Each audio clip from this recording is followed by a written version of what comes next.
Hello students. आज मैं बात करने जा रहा हूँ आपके सामने यूनिट सेकंड लिक्विड स्टेट की। तो सबसे पहले हम ये देखेंगे कि लिक्विड स्टेट में हमें पढ़ना क्या क्या है।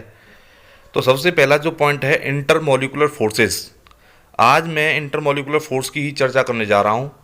इंटरमोलिकुलर फोर्स होते क्या हैं और ये कितने प्रकार के होते हैं, किन किन पार्टिकल्स मॉलिक्यूल्स के बीच में ये लगते हैं और इनके द्वारा क्या प्रभाव पड़ता है मॉलिक्यूल की शेप साइज के ऊपर, आज हम इसकी चर्चा करेंगे। नंबर 2 पॉइंट इसमें और भी आपके लिक्विड स्टेट में टॉपिक हैं, जैसे स्ट्रक्चर ऑफ लिक्विड है, जैसे आपका एक पॉइंट इसमें structural difference between solid liquid and gases है, या हम क्या करेंगे लिक्विड क्रिस्टल और सॉलिड क्रिस्टल में आपका डिफरेंस है, क्लासिफिकेशन है कि क्रिस्टल नेमेटिक है या क्लोरिस्टिक फेज में है, थर्मोग्राफी और 7 सेगमेंट सेल के बारे में आप इस लिक्विड स्टेट में पढ़ेंगे। लेकिन फिलहाल जो आज का हमारा टॉपिक है उसका नाम है आपका इंटरमोलिकुलर फोर्सेस। तो ये इंटरमोलिकुलर फोर्स क्या है, आइए हम बात करते हैं। तो इंटरमोलिकुलर फोर्स, इस टॉपिक को समझने से पहले हम सबसे पहले बात करेंगे कि इंटरमोलिकुलर फोर्स लगता कहाँ है, ये होता क्या है इंटरमोलिकुलर फोर्स। तो देखेंगे भाई, सबसे पहले मान लीजिए कोई एक पार्टिकल है या कोई मॉलिक्यूल है, जैसे मान लीजिए एक मॉलिक्यूल है और एक इसके पास में एक दूसरा मॉलिक्यूल ये बी रखा हुआ है, ये एक ए मॉलिक्यूल है, ये आपका बी मॉलिक्यूल है। तो ये दोनों आपस में रखे हुए हैं। तो इसमें क्या होता है, एक मॉलिक्यूल जब दूसरे मॉलिक्यूल की वजह से फोर्स क्या करता है, फील करता है, तो उसे हम क्या कहते हैं, इंटरमोलिकुलर फोर्स कहते हैं। जैसे आपने देखा होगा ये एक लिक्विड क्रिस्टल है और लिक्विड क्रिस्टल के अंदर आपने देखा होगा लिक्विड क्रिस्टल में क्या होता है कि जो पार्टिकल्स होते हैं या मॉलिक्यूल्स जो लिक्विड क्रिस्टल में होते हैं वो क्या होते हैं, गैसेस स्टेट के मुकाबले क्या होते हैं, पास पास होते हैं। कैसे होते हैं, पास पास होते हैं। तो ये पास पास होंगे तो इनके केस में क्या होगा, फोर्स ऑफ अट्रैक्शन जो होगा वो क्या होगा भैया, थोड़ा क्या होगा, फोर्स ऑफ अट्रैक्शन गैस के मुकाबले ज़्यादा होगा, जिससे ये क्या होता है, लिक्विड स्टेट में आ जाता है। ठीक है, तो इससे हम बात करते हैं फोर्सों के बारे में। तो नंबर 1 इसमें आती है kinetic molecular model of liquids. तो ये क्या होता है भैया, काइनेट मॉलिकुलर जो थ्योरी है इसके कुछ पॉइंट्स हैं। तो kinetic molecular models of liquid जो दिया गया था उसके कुछ पॉस्टुलेट थे। तो ये पॉस्टुलेट क्या कहते हैं, तो सबसे पहला पॉस्टुलेट कहता है कि liquid state are composed of molecules. तो लिक्विड स्टेट में क्या होते हैं भैया, मॉलिक्यूल्स होते हैं। तो देखिए आइए बात करते हैं इधर। जैसे मान लीजिए ये कोई आपकी लिक्विड स्टेट है, मान लो मैं यहाँ पर बना देता हूँ, ये एक लिक्विड क्रिस्टल है। इस क्रिस्टल के अंदर जो पार्टिकल्स हैं ये इतने करीब करीब होते हैं, ये आपका क्या है, लिक्विड स्टेट है। तो कहने का मतलब ये है कि लिक्विड स्टेट में क्या होते हैं, कुछ मॉलिक्यूल्स होते हैं। आपकी किसी भी मैटर की कोई स्टेट होती है तो उसमें क्या होते हैं, मॉलिक्यूल्स होते हैं। तो जब मॉलिक्यूल्स क्या होते हैं, आपस में पास पास होते हैं तथा उनके बीच में दूरी बहुत ही कम होती है, तो उसे हम क्या कहते हैं, लिक्विड स्टेट कहते हैं। तो इसमें देखेंगे नंबर 1 पॉइंट, तो उसने कहा था लिक्विड आर कंपोज्ड ऑफ, लिक्विड में क्या होता है, कंपोज्ड ऑफ मॉलिक्यूल, क्या होता है इसमें, मॉलिक्यूल्स होते हैं। नंबर 2 पॉइंट क्या कह रहा है कि molecules of liquid are held by intermolecular, यहाँ ध्यान देंगे, इंटरमॉलिकुलर फोर्सेस। तो ये इंटरमॉलिकुलर फोर्स क्या होती हैं इसके बारे में हम बात करते हैं। तो इंटरमॉलिकुलर फोर्सेस, इंटरमॉलिकुलर फोर्स वे फोर्स होती हैं जो मॉलिक्यूल्स के बीच में लगती हैं। इंटरमॉलिकुलर फोर्स ऑफ अट्रैक्शन, तो देखिए सबसे पहले हम बात कर लेते हैं इंटरमॉलिकुलर फोर्स क्या होता है।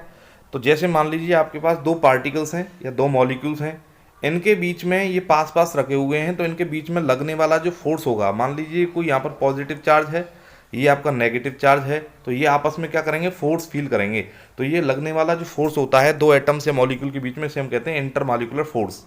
अब हम बात करते हैं इसमें ये क्या कह रहा है, ये कह रहा है the molecule of liquid are held together by inter molecule force या फिर इंटर मॉलिकुलर अट्रैक्टिव फोर्स। तो ये क्या होता है भैया, जो आपके पार्टिकल्स होते हैं लिक्विड के, वो किसी फोर्स के अकॉर्डिंग आपस में लगे होते हैं, या उनके पार्टिकल के बीच में क्या होता है, अंतर आणविक बल लगता है। नंबर 3 पॉइंट इसमें क्या कहता है, देखिए the molecules are constant random motion. तो देखिए भाई, आपको पता है कि जब कोई आपका क्या है, लिक्विड क्रिस्टल है, मान लीजिए यहाँ पर क्या है, लिक्विड के मॉलिक्यूल्स हैं, तो ये मान लीजिए छोटे छोटे मॉलिक्यूल्स हैं, तो ये कहीं इस दिशा में जा रहा है, ये इस दिशा में जा रहा है, दूसरा मॉलिक्यूल है वो इस दिशा में जा रहा है, और मॉलिक्यूल है वो इस दिशा में जा रहा है। तो इसका मतलब क्या हुआ कि जो लिक्विड का आपका एक क्रिस्टल है उसके अंदर जो मॉलिक्यूल्स होते हैं वो रैंडम मोशन करते हैं। इसका मतलब ये है कि मोशन उसका किसी भी डायरेक्शन में हो सकता है।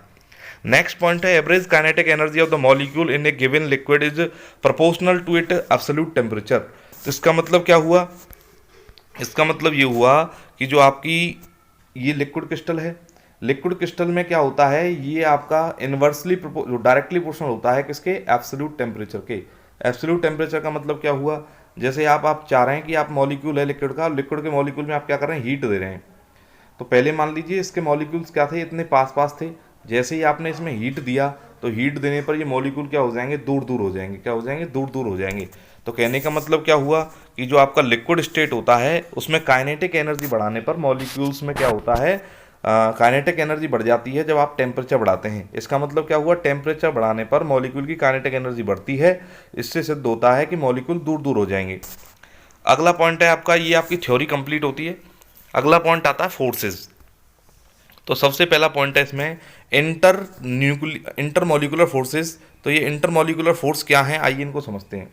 तो मैंने आपको जैसे पहले बता रखा है कि जो आपके इंटरमोलिकुलर फोर्स होते हैं वो पार्टिकल्स के बीच में लगते हैं या मॉलिक्यूल्स के बीच में लगते हैं। तो the force of attraction occurring constant particle of a substance are called intermolecular forces. तो मैंने आपको भी बताया था, जैसे मान लीजिए दो पार्टिकल हैं, इनके बीच में लगने वाला फोर्स क्या कहलाएगा, अंतर आणविक बल कहलाएगा या इंटरमोलिकुलर फोर्स कहलाएगा। तो देखिए यहाँ पर एग्जाम्पल के लिए हम लेते हैं, तो इसमें हाइड्रोजन बॉन्डिंग, लंदन फोर्स वगैरह आते हैं। They are weaker than chemical bond. तो देखिए यहाँ पर आपको साफ साफ स्पष्ट दिखाई दे रहा है कि ये कह रहा है यहाँ पर दे आर वीकर देन, क्या हो रहा है, ये वीक हैं। कैसे हैं, वीक हैं। वीकर देन केमिकल बॉन्ड, जो केमिकल बॉन्ड होता है ए और बी के बीच में बना जो बंध है, कोवलेंट बॉन्ड है, उससे क्या होते हैं, वीक होते हैं। Due to forces of constituting particle of substance are associate with each other. इसी फोर्स की वजह से क्या होता है, पार्टिकल एक दूसरे से लगे रहते हैं। ये जैसे मान लीजिए इनके बीच में दो पार्टिकल हैं, इनके बीच में फोर्स लग रहा है, तो ये एक दूसरे से बंधे रहेंगे। क्या रहेंगे, बंधे रहेंगे, associate with each other. The physical chemical behaviour of the substance the physical chemical behaviour of the substance depend upon the fact that what type of bonding. तो किस प्रकार की बॉन्डिंग है, इस पर वो इसका बिहेवियर डिपेंड करता है। अगर ये आपका फोर्स ज़्यादा होगा तो ये सॉलिड हो जाएगा, उससे कम होगा तो लिक्विड हो जाएगा, और उससे कम होगा तो ये आपका गैस हो जाएगा। The force of present between the constant particle there are of following intermolecular force in liquid. तो ये कह रहा है लिक्विड के अंदर बहुत प्रकार के फोर्स होते हैं, तो उनमें से पहला फोर्स जो होता है वो होता है डाइपोल डाइपोल फोर्स। अब देखिए इसके बारे में मैं आपको प्रीवियस चैप्टर में बात कर चुका हूँ, फिर भी मैं एक बार आपको बता देता हूँ कि जो डाइपोल डाइपोल फोर्स हैं वो होते क्या हैं। तो देखिए भाई, इस फोर्स को समझने के लिए सबसे पहले हमें डाइपोल के बारे में जानना होगा। तो हम सबसे पहले देखेंगे जो डाइपोल होते हैं वो दो प्रकार के होते हैं। नंबर वन ये होता है आपका परमानेंट डाइपोल, और एक होता है नंबर सेकंड आपका इंड्यूस्ड डाइपोल। कैसा होता है, इंड्यूस्ड डाइपोल। तो देखिए सबसे पहले हम बात करते हैं कि परमानेंट डाइपोल होता क्या है। मान लीजिए ये एक डाइपोल है, यहाँ पॉजिटिव चार्ज है, यहाँ नेगेटिव चार्ज है, तो ये एक परमानेंट डाइपोल है जिसमें आपके दो पोल जो हैं वो परमानेंटली फिक्स्ड रहते हैं। अब आप देखेंगे कि परमानेंटली फिक्स्ड रहते हैं तो इसका मतलब ये परमानेंट डाइपोल है। नंबर सेकंड देखेंगे, इसमें एक होता है आपका इंड्यूस्ड डाइपोल। जैसे मान लीजिए ये क्या है भैया, कोवलेंट कंपाउंड है। कैसा है, कोवलेंट कंपाउंड है, लेकिन ये किसी परमानेंट डाइपोल के बराबर में रखने से इसके अंदर क्या होता है, जो नेगेटिव चार्ज है इसके बराबर वाला पॉजिटिव चार्ज इसकी तरफ खिंचना शुरू होता है। तो अब ये कोवलेंट ना रहकर इसकी शेप कैसी हो जाती है, ये इसकी तरफ ऐसे खिंचने लगता है। तो खिंचेगा तो पॉजिटिव चार्ज तो इधर आ जाएंगे, नेगेटिव चार्ज इधर चले जाएंगे, तो ये भी एक डाइपोल की तरह व्यवहार करने लगता है। तो कहने का अर्थ क्या हुआ, जब आपका कोई कोवलेंट कंपाउंड है और वो किसी डाइपोल की प्रभाव में आने की वजह से वो खुद क्या बन जाता है, डाइपोल बन जाता है। तो ऐसे कुछ समय के लिए बने हुए डाइपोल को हम इंड्यूस्ड डाइपोल कहते हैं। इंड्यूस्ड डाइपोल का अर्थ होता है कि तब तक परमानेंट डाइपोल है, तब तक उसकी उपस्थिति में वो है डाइपोल की तरह कार्य करेगा। अगला पॉइंट, तो इनके बीच में लगने वाले जो फोर्स होते हैं वो कहलाते हैं डाइपोल फोर्स। अब हम बात करते हैं पहले फोर्स के बारे में। तो पहला जो फोर्स होता है वो होता है डाइपोल डाइपोल फोर्स। तो देखिए भाई, अब मैं आपको क्लियर यहाँ समझा देता हूँ, बाकी नोट्स में नीचे पूरा लिखा हुआ है, उसे आप पढ़ लेंगे। डाइपोल फोर्स क्या होता है, मान लीजिए dipole dipole interaction, dipole dipole interaction. अब देखिए क्या होता है ये। तो मान लीजिए आपके पास एक परमानेंट डाइपोल है, पॉजिटिव एंड नेगेटिव। दूसरा भी आपके पास एक परमानेंट डाइपोल है, पॉजिटिव और नेगेटिव। अब आप देखेंगे ये नेगेटिव चार्ज जो आपको दिखाई दे रहा है, ये नेगेटिव चार्ज इस पॉजिटिव चार्ज से क्या करेगा, अट्रैक्शन करेगा। तो कहने का मतलब ये है कि जब दो परमानेंट डाइपोल एक दूसरे को अट्रैक्ट करते हैं या रिपेल करते हैं तो उनके बीच में लगने वाला जो फोर्स होता है उसे हम कहते हैं डाइपोल डाइपोल इंटरेक्शन या डाइपोल डाइपोल फोर्स, जो कि आपका एक परमानेंट डाइपोल्स के बीच में लगता है। समझ में आया। अगले पॉइंट की ओर चलते हैं। अगला जो पॉइंट है बेटा उसका नाम होता है डाइपोल इंड्यूस्ड डाइपोल। तो देखिए भाई, डाइपोल इंड्यूस्ड डाइपोल। तो ये क्या है? तो जैसे मैंने अभी आपको बताया था कि आपके पास एक डाइपोल है जो कि परमानेंट है, पॉजिटिव एंड नेगेटिव। नेक्स्ट जो आपके पास डाइपोल है जो उसके बराबर में रखा हुआ है वो कोवलेंट कंपाउंड है, ना कि डाइपोल। जब इसके बराबर में रखने से बेटा ये क्या हो जाता है, ये भी अपना क्या करता है, नेगेटिव चार्ज पॉजिटिव की तरफ खिंचता है और पॉजिटिव इधर नेगेटिव आ जाता है, तो ये भी खिंचकर ऐसे आ जाता है। तो ये जब इसकी तरफ जाएगा तो ये भी डाइपोल की तरह बिहेव करेगा। तो कहने का अर्थ ये हुआ कि ये खुद डाइपोल नहीं था, लेकिन पड़ोसी वाले की वजह से ये डाइपोल बन गया। अब जो इन दोनों के बीच में बने हुए डाइपोल, या फिर आप कह सकते हैं कि एक तो आपका क्या है, परमानेंट डाइपोल है, और एक क्या है, एक इंड्यूस्ड डाइपोल है। ये मान लीजिए इंड्यूस्ड है, ये मान लीजिए परमानेंट है। तो अब इनके बीच में जो फोर्स लगने वाला है अट्रैक्शन या रिपल्सन का, उसे हम क्या कहेंगे, इंड्यूस्ड डाइपोल डाइपोल इंटरेक्शन, या डाइपोल इंड्यूस्ड डाइपोल इंटरेक्शन। समझ में आया बेटा? अगला पॉइंट हम देखेंगे, तीसरा जो होता है लंदन फोर्स है, या इंड्यूस्ड डाइपोल इंटरेक्शन भी एक होता है। तो इंड्यूस्ड डाइपोल में क्या होता है, आप यहाँ ध्यान देंगे, इंड्यूस्ड डाइपोल का अर्थ होता है कि जो डाइपोल हैं बेटा वो दोनों डाइपोल हैं नहीं है, लेकिन वो क्या है, इंड्यूस्ड हैं, बनाए गए हैं, पॉजिटिव नेगेटिव। ये दोनों परमानेंट डाइपोल नहीं है, लेकिन ये डाइपोल बनाए गए हैं। अब ये मानिए ये नेगेटिव वाला ये पॉजिटिव की तरफ क्या करेगा, अट्रैक्शन रिपल्सन करेगा। तो जब दो इंड्यूस्ड डाइपोलों के बीच में लगने वाला फोर्स होता है या इंटरेक्शन होता है, उसे हम क्या कहते हैं, इंड्यूस्ड डाइपोल इंटरेक्शन कहते हैं।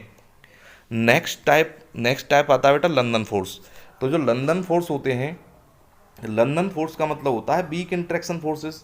तो दो आपके डाइपोल्स हो हैं, दो या आपके कोई भी मॉलिक्यूल्स हैं, उनके बीच में लगने वाला वीक वंडरवाल फोर्स, जो वीक फोर्स जिसकी वजह से क्या हो रहा है, दो मॉलिक्यूल क्या कर रहे हैं, एक दूसरे को बाइंड कर रहे हैं, क्या कर रहे हैं, बाइंड कर रहे हैं, और ये वीक इंटरेक्शन फोर्स होता है। इसी को हम वंडरवॉल या लंदन फोर्स के नाम से जानते हैं। अब देखिए नेक्स्ट, इसमें आपका पूरा आपको थ्योरेटिकल लिखा हुआ मिल जाएगा, dipole induced dipole force, London forces, and then next आपका हाइड्रोजन बॉन्डिंग। अब हम बात करते हैं हाइड्रोजन बॉन्डिंग की। तो हाइड्रोजन बॉन्डिंग क्या है, the attractive force between hydrogen and another molecule electronegative element like fluorine, oxygen and nitrogen, known as hydrogen bonding. जैसा कि मैं आपको पहले थ्योरी क्लासों में ऑफलाइन बता चुका हूँ कि जो आपका हाइड्रोजन बॉन्ड होता है, वो हाइड्रोजन जब आपको कोई किसी इलेक्ट्रोनेगेटिव एलिमेंट जैसे फ्लोरीन, ऑक्सीजन या नाइट्रोजन, इन तीनों में से किसी भी एलिमेंट के साथ जब ये बॉन्डिंग करता है तो इसे हम क्या कहते हैं, हाइड्रोजन बॉन्डिंग कहते हैं। अब ये जो हाइड्रोजन बॉन्डिंग आपको दिखाई दे रही है, इस बॉन्डिंग को हम देखेंगे तो जब हमारा कोई हाइड्रोजन नाइट्रोजन के साथ लग रहा है, या फ्लोरीन के साथ लग रहा है, या ऑक्सीजन के साथ लग रहा है, तभी हाइड्रोजन बॉन्डिंग होगी। तो ये हाइड्रोजन बॉन्डिंग जो होती है वीक इंटरेक्शन फोर्सेस होते हैं। अब हम बात करेंगे टाइप्स के बारे में। किसके बारे में, टाइप्स जो होते हैं इसके दो प्रकार होते हैं, नंबर एक इंटरमॉलिक्यूलर और नंबर टू होती है इंट्रा। तो हम इन दोनों टाइप्स के बारे में बात करेंगे। तो नंबर वन क्या होती है, इंटरमॉलिक्यूलर। तो इंटरमॉलिक्यूलर में क्या होता है, देखिए, when hydrogen bond is formed between the two or more molecule the bonding is called intermolecular hydrogen bonding. तो कहने का मतलब ये, इंटर का मतलब होता है two different molecule. For example आप देखेंगे, जैसे मान लीजिए इंटर की मैं बात कर लेता हूँ। इंटरमॉलिक्यूलर क्या होता है, जैसे मान लीजिए H2O है, क्या है, H2O। ये H2O का एक मॉलिक्यूल है, और दूसरा जो मॉलिक्यूल है वो भी मान लीजिए किसका है, H2O का ही है। तो ये आपका मान लीजिए हाइड्रोजन बॉन्ड है, और इस वाले वाटर का ऑक्सीजन इस वाले दूसरे वाटर के ऑक्सीजन के हाइड्रोजन के साथ जब ये मिलता है तो इसे हम कहते हैं इंटरमॉलिक्यूलर, क्योंकि इसमें दो अलग अलग वाटर के मॉलिक्यूल दिए हुए हैं, तो इसे हम इंटरमॉलिक्यूलर कहेंगे। और दूसरा इसी प्रकार से आप एग्जाम्पल ले सकते हैं कि मान लीजिए कोई HF का मॉलिक्यूल है, और ये HF का मॉलिक्यूल क्या कर रहा है, बॉन्डिंग शो कर रहा है किसके साथ, H2O के साथ। तो यहाँ फ्लोरीन जो है इसके हाइड्रोजन के साथ जब बॉन्डिंग शो करेगा, तो ऐसे आपके दो अलग अलग मॉलिक्यूल हैं, HF एक अलग मॉलिक्यूल है, H2O एक अलग मॉलिक्यूल है, तो इसमें बीच में लगने वाला जो फोर्स होता है उसे हम कहते हैं intermolecular hydrogen bonding. Next type जो आपका है उसका नाम है इंट्रामॉलिक्यूलर। इंट्रामॉलिक्यूलर का मतलब होता है this type of hydrogen bonding occur between the to group और मॉलिक्यूल ऑफ सेम मॉलिक्यूल। तो देखिए भाई, ध्यान देंगे यहाँ पर, इंट्रामॉलिक्यूलर का मतलब क्या होता है मैं आपको समझा देता हूँ। जैसे मान लीजिए इंट्रा का मतलब होता है एक ही कंपाउंड में, जैसे मान लीजिए आपके पास क्या है, ये आपके पास एक बेंजीन है, इसमें आपका एक क्या है, फ्लोरो ग्रुप लगा हुआ है, और मान लीजिए यहाँ पर क्या लगा हुआ है, एक फिनॉल है, क्या है, फिनॉल। तो इसका मतलब क्या है, ऑर्थोफ्लोरोफिनॉल है ये। तो ऑर्थोफ्लोरोफिनॉल में क्या होगा, ये फ्लोरीन जो है अगर इसके हाइड्रोजन के साथ बॉन्डिंग करता है तो ऑर्थोफ्लोरोफिनॉल में फ्लोरीन ग्रुप भी जो है आपका वो किसका है, वो आपका क्या है, इसी कंपाउंड का है। और ये हाइड्रोजन जो आपको दिख रहा है ये भी इसी कंपाउंड का है। जब ये आपस में रिएक्शन करते हैं या आपस में बॉन्ड बनाते हैं तो उसे हम कहते हैं इंट्रामोलिकुलर। जैसे आपको यहाँ दिखाई दे रहा होगा, इस वाले एग्जाम्पल में आप देखेंगे तो ये आपका यहाँ पर क्या हो रहा है, इसी कंपाउंड के अंदर ये आपका ऑर्थो हाइड्रोक्सी बेंजोइक एसिड है। इसमें जो फिनॉल और आपको ये दिख रहा है यहाँ पर आपका ये कंपाउंड आपको जैसे दिखाई दे रहा है ये वाला, इसमें आप देखेंगे कि फिनॉल का जो ओ एच यहाँ पर ग्रुप दिख रहा है कार्बोक्सिलिक ग्रुप का, ये इसके साथ बॉन्डिंग बनाए हुए है। तो ऑक्सीजन हाइड्रोजन के साथ एक ही कंपाउंड के अंदर बॉन्डिंग बनाए हुए है, इसलिए हम इसे क्या कहेंगे, इंट्रामोलिकुलर हाइड्रोजन बॉन्डिंग। तो आज के लिए इतना ही हम लेते हैं। इससे आगे जो टॉपिक आपका बचेगा उसको हम कवर करेंगे। नेक्स्ट टॉपिक है उसका नाम है आपका स्ट्रक्चर ऑफ लिक्विड्स। तो स्ट्रक्चर ऑफ लिक्विड की बात करेंगे हम नेक्स्ट लेक्चर में। Thank you. अगर कोई क्वायरीज आती हैं या इससे संबंधित आपको कुछ समझ में नहीं आ रहा है तो आप कमेंट करके हमें बताएंगे तो हम